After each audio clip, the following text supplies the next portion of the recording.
Bien, buenos días, hermanos y hermanas. En primer lugar, descargar un poco los saludos de la iglesia, de los hermanos que se reúnen en Amara y también el de mi esposa. Ella no puede estar aquí porque le ha tocado hoy trabajar, así es que manda muchos recuerdos. No sé si habéis enterado las noticias en esta semana. Hubo un suceso que causó más que todo la ciudad de Navarra y también a nosotros nos afectó porque somos vecinos. En un accidente se perdieron 5 vidas, en un accidente de tráfico, pero lo que quiero es que os llevéis a la mente no el hecho del accidente, sino el hecho de las pérdidas. Vale, 5 vidas de la ciudad de Navarra, donde toda la gente estuvo de luto, triste y acongojados, y hubo llanto por estas pérdidas. Pero luego para la sepultura, estas personas y sus familias se sintieron arropadas por amigos, familiares, vecinos, conocidos de todos estos hombres. Entonces se sintieron allí, arropadas en medio del dolor. Ellos estaban con personas al lado, animándolos, cuidándolos, dándoles palabras de ánimo, aún en estos tiempos de dolor. Y quedémonos en eso, que cuando una persona o alguien muere, hay personas que se duelen alrededor y están con ellos. Pero hubo un hombre que entregó su vida, que fue hasta la cruz, que murió y que estuvo solo. No había nadie alrededor para cuidarlo, para protegerlo. La palabra de Dios nos enseña lo relevante que es para cada uno de nosotros, para un creyente, recordar dónde están cimentadas las bases de nuestra fe. Hay que proclamar el nombre de Cristo. Debemos anunciar su muerte, su sepultura y también su resurrección. Hoy veremos la pasión de Cristo. Y la pasión de Cristo no es más que el cumplimiento de las Escrituras. Pablo nos enseña y dice en 1 Corintios 15, 3 y 4, primeramente os he enseñado lo que asimismo recibí, que Cristo murió por nuestros pecados conforme a las Escrituras, que fue sepultado y que resucitó al tercer día conforme a las Escrituras. Cuando llegó la hora que el Hijo del Hombre iba a ser proclamado, se sintió solo, pero el Padre estuvo con él en todo tiempo. Podemos ir al pasaje del Evangelio de Juan, capítulo 19, versículo 38 al 42. Nuestro hermano lo va a leer en euskera.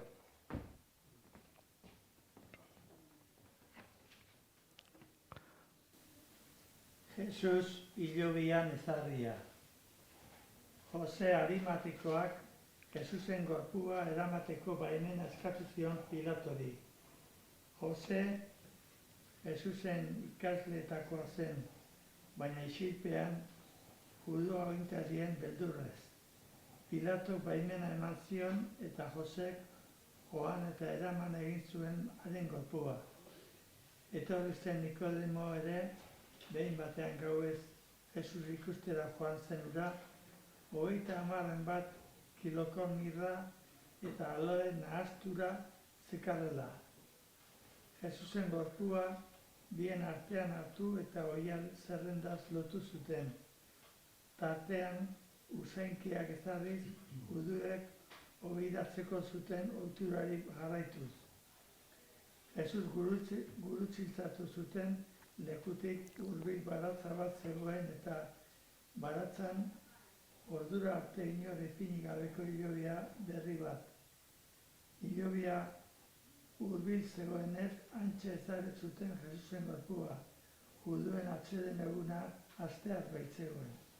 Amén. Amén. Gracias. Juan capítulo 19, versículos 38 en adelante dice así: Después de todo esto, José de Arimatea, que era discípulo de Jesús, pero secretamente, por miedo a los judíos, rogó a Pilato que le permitiese llevar el cuerpo de Jesús, y Pilato se lo concedió. Entonces fue y llevó el cuerpo de Jesús. Vino también Nicodemo, el que antes había visitado a Jesús de noche, trayendo un compuesto de mirra y aloes, como 100 libras. Tomaron pues el cuerpo de Jesús y lo envolvieron en lienzos con especies aromáticas, según la costumbre judía para sepultar. En el lugar donde se había crucificado había un huerto, y en el huerto un sepulcro nuevo, en el cual aún no había puesto a nadie. Ahí pues, por causa de la preparación de la Pascua de los judíos, y porque aquel sepulcro estaba cerca, pusieron a Jesús. Podemos orar. Y sí, Señor, gracias te damos por tu palabra, porque podemos abrirla y meditarla. Te rogamos que el Espíritu Santo sea el Maestro por excelencia, quien toque nuestras vidas y que tu palabra halle cabida en nuestros corazones. Seas tú, Señor, hablando a tu pueblo. Gracias, nos ponemos en tus manos. En el nombre de Hijo Cristo Jesús. Amén. Cuando Jesús murió, cuando Él fue a Jerusalén, Él sabía qué es lo que le esperaba en Jerusalén, pero el pasaje dice, cuando llegó la hora que el Hijo del Hombre iba a ser glorificado, dice el Señor, el mismo Señor Jesús, afirmó su rostro y fue a Jerusalén, con todo lo que ahí le esperaba. Iba a sufrir, iba a ser escarnecido, iba a ser colgado en un madero para entregar su vida por amor a la humanidad. ¿Y qué pasó horas antes de la sepultura de nuestro Señor Jesús? Jesús murió, dice, en la hora 9. Quiere decir que son las 3 de la tarde. Después de haber sufrido durante 6 horas la cruz. Y una vez que el Señor ya está preparado para entregar el Espíritu, para acabar la obra que el Padre le había encomendado en esta tierra, dice la Escritura de Juan 19:30, inclinando la cabeza, entregó el Espíritu. La obra que el Padre le había encomendado hacer en esta tierra estaba terminada. Y Él dio el grito de victoria, consumado es. Pero el cuerpo de Jesús estaba en la cruz. ¿Cómo fue su sepultura? Marcos dice que cuando llegó la noche era la preparación de la Pascua, porque coincidía con la semana de la celebración de la Pascua judía. Y era un día de gran solemnidad, porque los judíos guardaban el sábado estrictamente. Y no se podía hacer ningún trabajo, así es que para sepultar al Señor Jesús quedaban pocas horas. ¿Y cómo fue su sepultura? Los judíos ya habían empezado, habían ido ante Pilato para decirle, bajad aquellos cuerpos, que vamos a entrar a lo que es la Pascua judía y ellos no pueden estar ahí. Porque dice en Deuteronomio 21, 22 y 23, si hubiera alguno cometido algún crimen digno de muerte y lo hicieres morir y lo colgares en un madero, sin falta lo enterrarás el mismo día.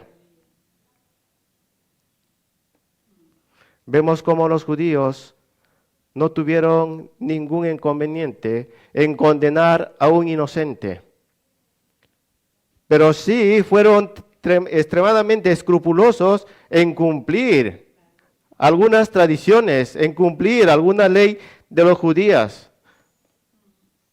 No tenían que estar ahí, tenían que bajar los cuerpos. Pero quien dijo antes es que Jesús no tenía que estar ahí. Pidieron, dice a Pilato, que se les quebrara las piernas, y esto añadía mucho dolor, aceleraba la muerte, porque había hombres que todavía podían permanecer 1, 2 o 3 días ahí colgados hasta que murieran. Y quebraban las piernas para que sintieran más dolor y apresurara su muerte. Mas cuando se acercaron al Señor Jesús, vieron que ya estaba muerto. No le quebraron las piernas, pero sí aquel centurión le traspasó el costado con una lanza para asegurarse de que estaba muerto.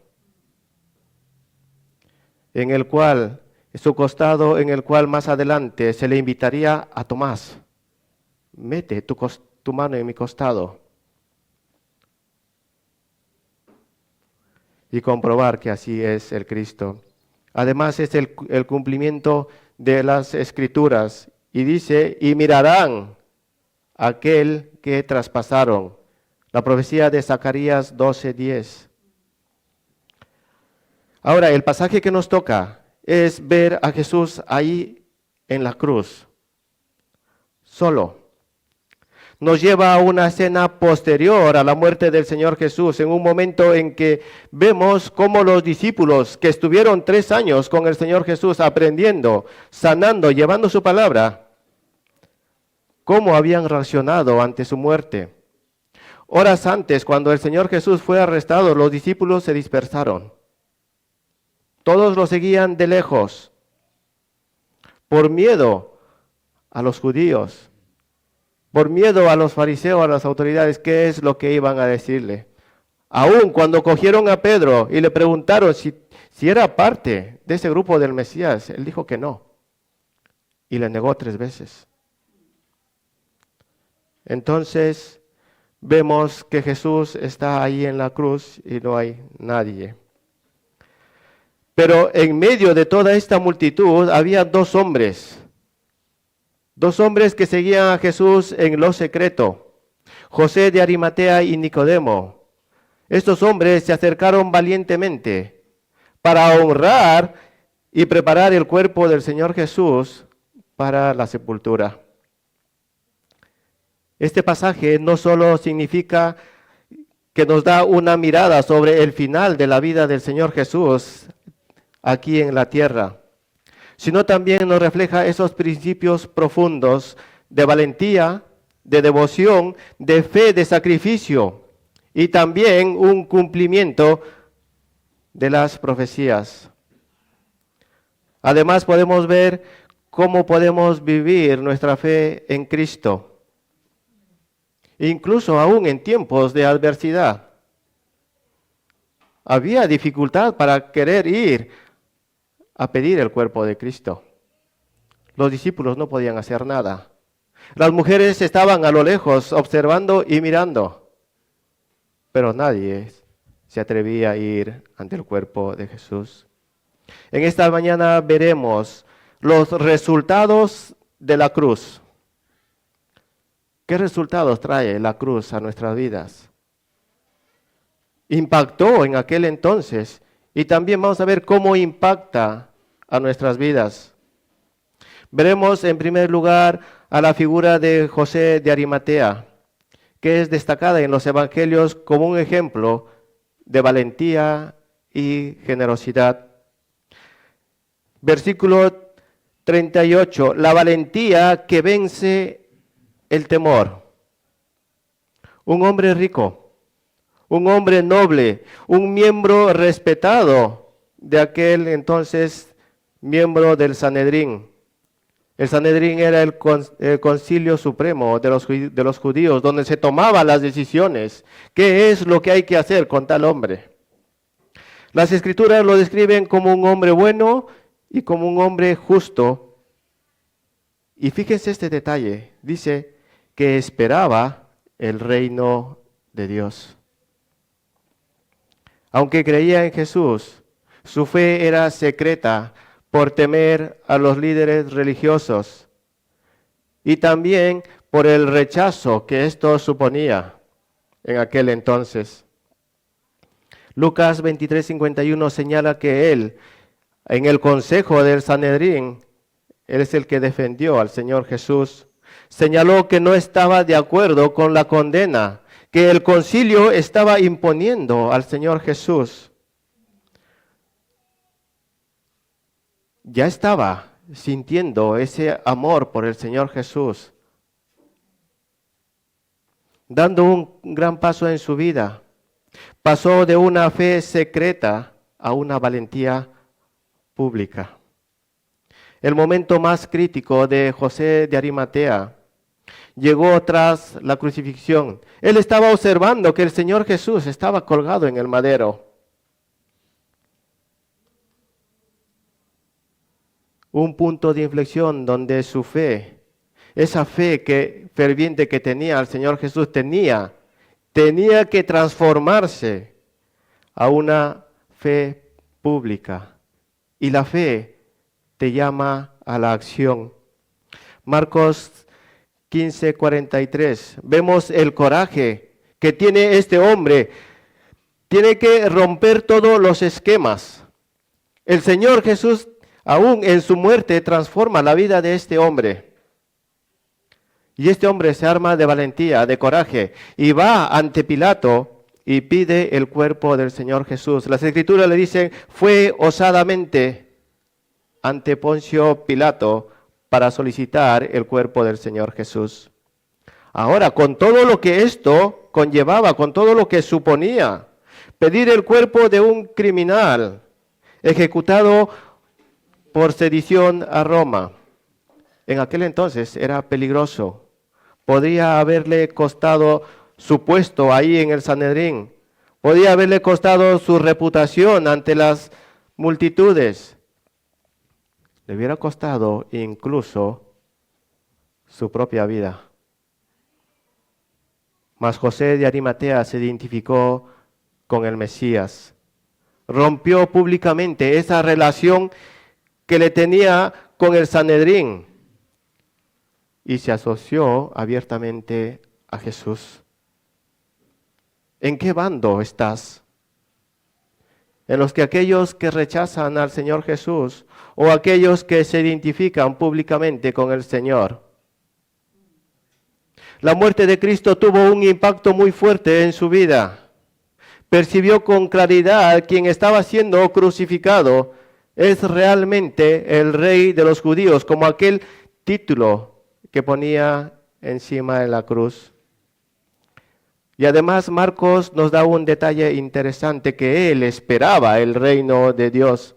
Sabía a dónde iba aquel hombre. Algo similar ocurrió con uno de los malhechores que estaba crucificado junto al Señor Jesús. Uno de ellos reconoció el poder que había en este hombre y le hizo una petición. ¿Qué es lo que le dijo? Acuérdate de mí cuando vengas en tu reino. Identificó que aquel que estaba crucificado al lado de ellos era el Cristo. Y el Señor Jesús le respondió amorosamente, de cierto te digo que hoy estarás conmigo en el paraíso. La cruz de Cristo impacta el corazón de este hombre, impacta el corazón de José de Arimatea.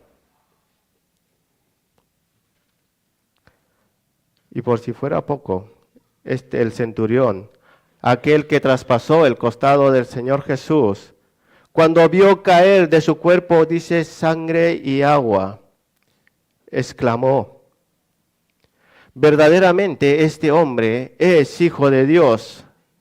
Los resultados de la cruz vemos ante José de Arimatea, aquel que estaba colgado, el malhechor que estaba colgado al lado del Señor. Aquel centurión cuando se dio cuenta a quién había traspasado. José de Arimatea y el centurión rumano, aquel que custodiaba a Jesús, fueron los primeros a quienes la cruz le atrajo piadosamente, dando así el cumplimiento a lo dicho por el Señor en Juan 12:32, y dice, y yo cuando sea levantado de la tierra, atraeré muchos a mí. La cruz de Cristo nos atrae. Fue hasta la cruz aquel hombre, José de Arimatea, tomó el cuerpo de Jesús, dice, y lo envolvió con lienzos. Además, Juan nos dice que en este proceso fue ayudado por otro miembro. ¿De dónde? Del Sanedrín. Un miembro del concilio llamado Nicodemo. José de Arimatea tuvo ayuda, pero de otro que seguía a Jesús en lo secreto. Los discípulos no podían hacer nada. Versículo 39 vemos la devoción que no escatima recursos. Vemos a otro hombre principal del Sanedrín. Vemos a Nicodemo. ¿Y quién era este hombre? Un fariseo, líder del Sanedrín, aquel que representa esa búsqueda intelectual de la verdad. Tenía conocimiento de las Escrituras. La Biblia, si bien es cierto, no nos proporciona más detalles de este hombre. Sin embargo, como es considerado como una persona influyente, educada y respetada dentro de la sociedad judía. Ahora, ¿qué le hace especial a este hombre? Veremos 3 puntos que le hacen especial a este hombre. Su encuentro con Jesús de noche es aquel que visitó a Jesús de noche queriendo saber cuál era el nuevo nacimiento. Subraya la necesidad humana de aquel hombre de abandonar las obras de la ley y experimentar ese nuevo nacimiento que el Señor Jesús da. El nacer de arriba o el nacer del agua y del Espíritu Santo. El Señor le estaba hablando del bautismo y cómo acceder al reino de los cielos. En esa entrevista, el Señor Jesús le habló acerca de su nuevo nacimiento. Y esta enseñanza impactó en el corazón de Nicodemo, que seguía a Jesús en lo secreto. El pasaje está en Juan 3, si lo queréis leer. En segundo lugar, vemos que Nicodemo interviene también en la defensa de Jesús ante el Sanedrín. Él es el quien dice y recuerda que la ley exige escuchar a una persona antes de juzgarla. No lo juzguéis de primera mano, escuchad qué es lo que tiene que decir. Pero aún así, lo juzgaron y lo condenaron al Señor Jesús a la muerte. Vemos que Nicodemo también participa en la sepultura de nuestro Señor. Ayuda a preparar y a sepultar el cuerpo del Señor Jesús. Su historia se interpreta como un proceso continuo. Tenía dudas. Fue ante el Señor Jesús, incluso de noche fue a buscarlo. No se quedó con esa duda en su corazón, sino que buscaba una respuesta. Y obtuvo la verdad. Y este hombre trae una gran cantidad de mirra y aloes, elementos caros y significativos usados en los funerales judíos de aquel entonces. Porque cualquier malhechor que era colgado en un madero era bajado en aquel entonces y era echado a una fosa común. Muchos no podían identificarse con estas personas porque serían rechazados por la sociedad. En cambio, Nicodemo, quien antes había visitado a Jesús de noche, ahora aparece abiertamente para ayudar a sepultar, demostrando así una señal de devoción, una señal de respeto a aquel que estaba crucificado, que era el Rey de Reyes. También una indicación de que su fe había ido en aumento. Ya no se escondía, sino que se presenta junto a José de Arimatea para preparar el cuerpo del Señor para la sepultura. Se involucra en este servicio. Porque Cristo, aquel que está crucificado, transforma vidas, transforma corazones. Nicodemo y José de Arimatea son ejemplos maravillosos de los resultados que trae la cruz a nuestras vidas. A pesar de ser miembros del concilio, a pesar de ser fariseos, de estar ahí involucrado con los sacerdotes, aquellos que estudiaban la ley, estos se posicionaron con el Señor Jesús. Y como diría Pablo mucho más adelante, todo lo estimaron como basura por amor de Cristo. No les importaba su estatus, no les importaba su reputación. ¿Qué es lo que dirán de mí? Todo eso lo estimaron como pérdida para ganar a Cristo, demostrando así su valentía y su devoción pública por el Señor Jesús.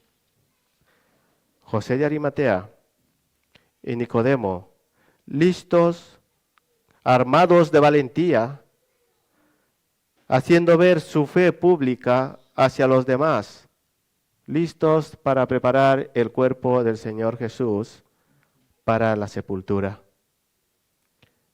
No había más. En su funeral el Señor Jesús estuvo con 2 personas.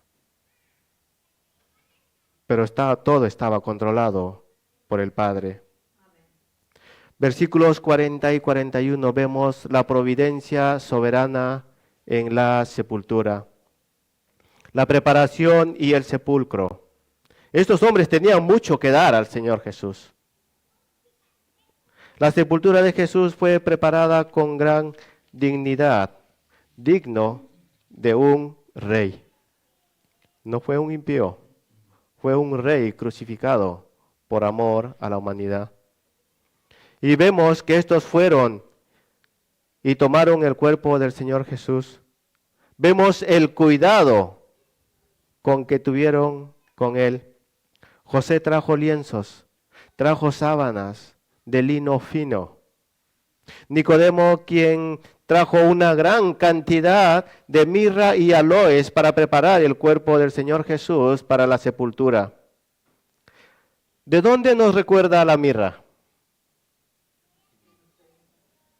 Cuando el Señor Jesús nació en esta tierra, en Belén, los magos del oriente vinieron a él y le trajeron regalos, presentes, que lo pusieron delante de él, oro, incienso y mirra. El oro simbolizaba que es el Todopoderoso, que tiene el poder sobre todas las cosas. El incienso es un aroma fragante, y hoy en día muchos ponemos en las viviendas para que eso sea un olor agradable.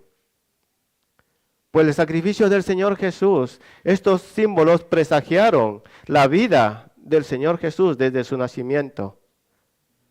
El sacrificio fue acepto en los cielos con olor fragante al Padre y fue aceptado. Y la mirra. ¿Sabéis qué es la mirra? La mirra es un bálsamo para mitigar el dolor. La mirra es una hierba amarga que presagia los sufrimientos, aquellos que el Señor Jesús iba a padecer cuando estuvo en aquella cruz por amor a la humanidad. El Señor Jesús fue precisamente ese bálsamo para nosotros, que Él llevó el dolor para que tú y yo no pasáramos por el dolor. José de Arimatea ofreció su propia tumba también, nos dice la Escritura. Ahora, en aquel entonces, dice la cantidad que trajo Nicodemo. ¿Cuánto era? 100 libras, que equivalen hoy en día a unos 32 kilos de hierba y especies de aloe. Una contribución nada significante, un fruto de su devoción por Jesús, porque estaba en su corazón. Acabamos de escuchar el pasaje de aquella viuda que dio la ofrenda al Señor Jesús. Los ricos dieron todo lo que les sobraba y dieron mucha cantidad, sí, pero aquella viuda pobre echó todo lo que tenía, todo su sustento. Y con el corazón preparado para dar a Dios, dio mucho más de que dieron todos estos hombres ricos. Y además, el usar tantas especies, tantos aloes, solo era digno de sepultar a los reyes de aquel entonces. Y el Señor Jesús es el Rey de Reyes. A medida que envolvían el cuerpo con lienzos, se untaban la mezcla de mirra y aloes para prepararlo para el sepulcro. ¿Cómo fue el sepulcro del Señor Jesús? José de Arimatea tenía en propiedad un sepulcro nuevo, un sepulcro costoso que él mismo había mandado a labrar en la peña de una roca. Y estaba, dice, cerca del huerto, al lugar de la crucifixión. No había tiempo para llevar al Señor Jesús a otro lugar, pero las Escrituras se dieron cumplimiento porque estaba cerca de la crucifixión a la sepultura. Estos hombres demostraron una profunda devoción, una profunda generosidad para con el trato del Señor Jesús. Y estos hombres, sin darse cuenta, dieron un cumplimiento profético al sepultar al Señor Jesús de esta manera. Isaías 53:9 predijo: y se dispuso con los impíos su sepultura, mas con los ricos fue en su muerte. Sellaron el cumplimiento de esta profecía. Mostraron así la providencia para Cristo, que el Hijo de Dios, aparte de estar con el Padre, tuviera una sepultura digna. Y que todo estaba controlado por la soberanía divina, dando cumplimiento a cada una de las palabras dicho cientos de años atrás. Además, Mateo registra que la tumba fue sellada y custodiada por 2 guardias romanos, que paradójicamente sirvió esto más adelante para quitar dudas y confirmar el milagro de la resurrección. La tumba estaba nueva, no habían puesto a nadie ahí, porque en aquel entonces, cuando se sepultaba a una persona, se dejaba pasar el tiempo, pero esa misma sepultura se usaba para otras personas. Pero el Señor Jesús fue el primero a entrar en esa tumba. Pero Él no quedó ahí. Cristo estuvo en aquella cruz. Cristo estuvo en aquel sepulcro. Y dice el versículo 42, pues por causa de la preparación de la Pascua de los judíos, porque aquel sepulcro estaba cerca, pusieron ahí a Jesús. Hoy en día, cuando sepultas a alguna persona, lo pones en el cementerio o en la urna y se queda ahí. No hay nadie custodiando y todos vuelven a sus lugares. Y se queda todo nuevo silencio. Antes de la sepultura, las personas te acompañan, están contigo, pero cuando ha acabado, te sientes solo. En el 2014 yo experimenté esa soledad. Multitudes estaban cerca tuyo, pero al día siguiente del funeral no ves a nadie. Pero al Señor Jesús había ángeles aguardándolo.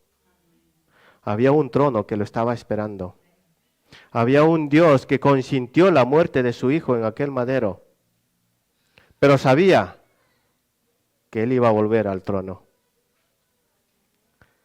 Versículo 42 vemos el silencio antes de la resurrección. Este versículo muestra cómo a pesar de que Jesús murió, la obra de la redención no había terminado. Aunque algunos discípulos estaban volviendo a sus quehaceres, el Señor Jesús, después de resucitado, tuvo que ir al encuentro de sus discípulos en el camino de Emaús. La obra de Cristo no había terminado. Si bien es cierto, padeció bajo el poder de Poncio Pilato, fue crucificado y muerto y sepultado. Descendió a los infiernos, dice, y al tercer día resucitó de entre los muertos. Subió a los cielos y está sentado a la diestra del Padre Todopoderoso. Por un momento parecía que todo había terminado. Mas con el grito de victoria del Señor Jesús, consumado es. No es que estaba dando el final a su ministerio. Estaba terminando el trabajo que en esta tierra. Pero su ministerio celestial iba a empezar. Ese silencio de una aparente derrota. La resurrección estaba en camino. El Señor seguía trabajando, aunque no lo veían, pero el Señor estaba trabajando. Esto nos recuerda que incluso en nuestros momentos difíciles, aún de aparente derrota, cuando ya nos sentimos fracasados, déjame decirte que Dios está trabajando. Aún en lo invisible, el Señor está trabajando, preparándonos para lo que viene. Y lo que viene con el Señor Jesús es mucho mejor de lo que tenemos. A veces nuestra fe se ve puesta a prueba cuando no vemos lo que Dios está haciendo en nuestras vidas. Espera en Jesús. El Señor tuvo que estar en la tumba 3 días. En primer lugar, para que se cumplieran las Escrituras, lo que Él había dicho. Pero para esperar con confianza en el Señor Jesús, porque Él dijo, cuando yo resucite. Aun incluso cuando no entendemos lo que está sucediendo a nuestro alrededor, Dios sí lo sabe y está contigo. Tenemos una cruz vacía. Tenemos una tumba vacía. El Señor tiene el control. La muerte de Jesús proclama el amor de Dios a toda la humanidad. Su sepultura marca el inicio de una nueva naturaleza. Y la resurrección nos permite contemplar aquella victoria que el Señor Jesús tiene sobre aquel que tiene el imperio de la muerte. Descendió a la muerte y dice, ni la muerte le pudo retener. ¿Cómo ha impactado la cruz de Cristo en tu vida? Vemos los resultados. La fe verdadera finalmente se manifiesta en acciones valientes. El amor por Cristo se refleja en nuestra entrega y nuestro servicio. Y hoy en día también hay hombres y mujeres que siguen a Jesucristo en lo secreto. Tal vez por miedo de ser expuestos en su trabajo, en su sociedad, en el lugar donde están. Pero que la cruz de Cristo los atraiga para que su fe pueda ser visible, como estos hombres. Dios seguía obrando. La tumba no es el final, sino el inicio de una nueva vida. La cruz nos habla de Cristo, de que ahí el Señor Jesús tomó nuestro lugar y pagó el precio por cada uno de nosotros. Pero no está ahí. La tumba nos habla que Él experimentó la muerte, pero que resucitó. Y después de haber confirmado su vida en cada uno de sus discípulos, fue ascendido y vuelta al trono desde un día vino. El gozo del creyente reposa en esta realidad de que Jesús ha resucitado. Tenemos testigos mudos, pero que nos hablan de esa realidad de que Cristo está vivo. Busca a Dios en el lugar indicado, que Cristo esté entronado en tu corazón. Porque si buscas en otro lugar, como aquellas mujeres que fueron a buscar a Jesús ante el sepulcro, el ángel les dijo: ¿por qué buscáis entre los muertos a aquel que vive? Esa es nuestra base de nuestra fe hoy en día, que es real, de que Cristo vive. Aunque el día parezca oscurecer, no se ha terminado la vida, sino se está preparando para un nuevo amanecer. Jesucristo vive. Lo dijo Job, y estos ojos un día lo verán, porque yo sé que mi Redentor vive. Y esa es nuestra fe. Y debemos hacerla pública. Actuar en consecuencia de lo que creemos en Él, que Él nos ha dado vida y vida eterna, que Él está preparando un lugar en los cielos, de donde un día Él vino por ti y por mí. Porque donde Él esté, nosotros también estaremos. Cristo es nuestra gloria, es nuestra esperanza de gloria. Esperamos en Él. Hermano, no te desanimes. Aunque parezca que todo vaya en tu contra, Cristo está trabajando y te va a sacar a la luz y te va a dar gozo, paz y reposo como Él solo puede dar.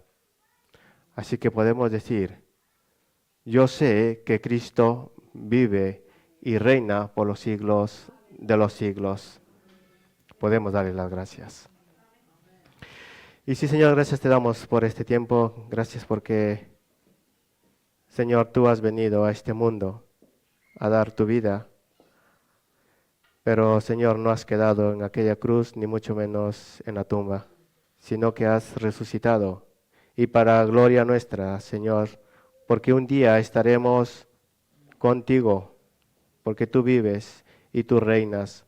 Haz que nuestra fe pueda dar frutos de valentía, frutos de devoción y de servicio a ti, Señor, porque tú eres el Rey de Reyes y Señor de Señores. Señor, guíanos y guárdanos en cada situación, que tu mano poderosa esté sobre nosotros. Y aun cuando, Señor, parezca que todo va difícil, tú estás trabajando. Tú abres camino y haces sendas donde no las hay. Señor, quédate con tu pueblo. Y el Espíritu Santo nos anime a que cada día poder servirte solo a ti, Señor. Gracias. En el nombre de Cristo Jesús. Amén, Señor. Bien. Buenos días, hermanos.